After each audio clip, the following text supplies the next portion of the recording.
Pertama-tama saya menyampaikan selamat datang kembali di Indonesia kepada Perdana Menteri Kishida.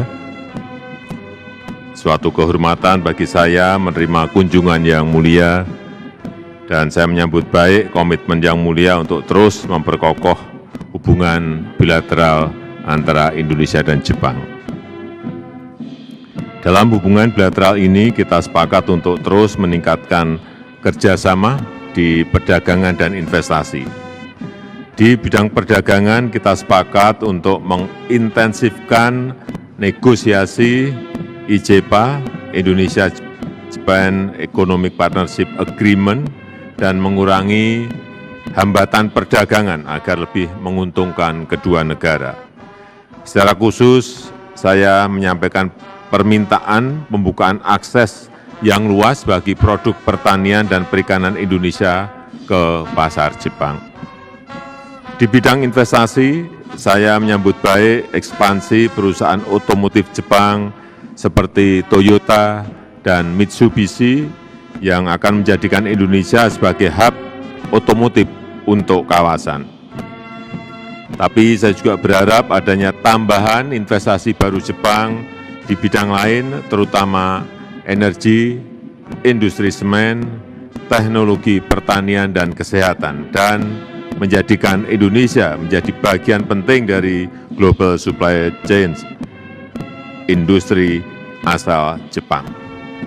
Di bidang infrastruktur, saya menyambut baik kelanjutan proyek Pelabuhan Patimban fase 1 tahap 2, serta penyelesaian proyek infrastruktur yang sudah berjalan, seperti MRT Jakarta. Kedepannya Indonesia mengharapkan partisipasi Jepang pada proyek-proyek infrastruktur seperti di Ibu Kota Nusantara dan juga untuk Ambon Port. Di sektor kelautan dan perikanan, saya menyambut baik partisipasi Jepang dalam pembangunan sentra kelautan dan perikanan di Natuna dan Biak yang telah selesai, dan komitmen pembangunan sentra-sentra serupa di Sabang, di Moa, di Somlaki, dan Morotai. Di sektor energi dan lingkungan hidup, saya mengharapkan percepatan tindak lanjut kerjasama transisi energi melalui investasi energi baru terbarukan seperti hidrogen, biomasa, dan metanol, serta finalisasi dan implementasi MOU kerjasama lingkungan hidup. Di sektor ketenagakerjaan, saya menekankan tentang potensi besar pekerja migran Indonesia untuk mengisi lowongan kerja di Jepang. Penguatan kerjasama, pelatihan bagi calon pekerja migran Indonesia harus kita kerjakan bersama-sama.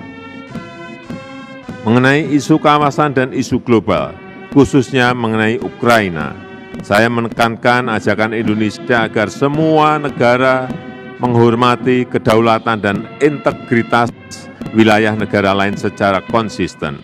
Perang Ukraina harus segera dihentikan, dan kita bersepakat untuk menciptakan situasi yang kondusif agar perundingan dan solusi damai dapat segera tercapai. Sejauh ini, saya telah melakukan pembicaraan dengan sejumlah kepala negara, kepala pemerintahan negara lain. Sekali lagi, perang harus segera dihentikan dan solusi damai harus segera dicapai. Dunia harus bekerja sama untuk mengatasi dampak perang, baik dampak kemanusiaan maupun dampak perekonomian.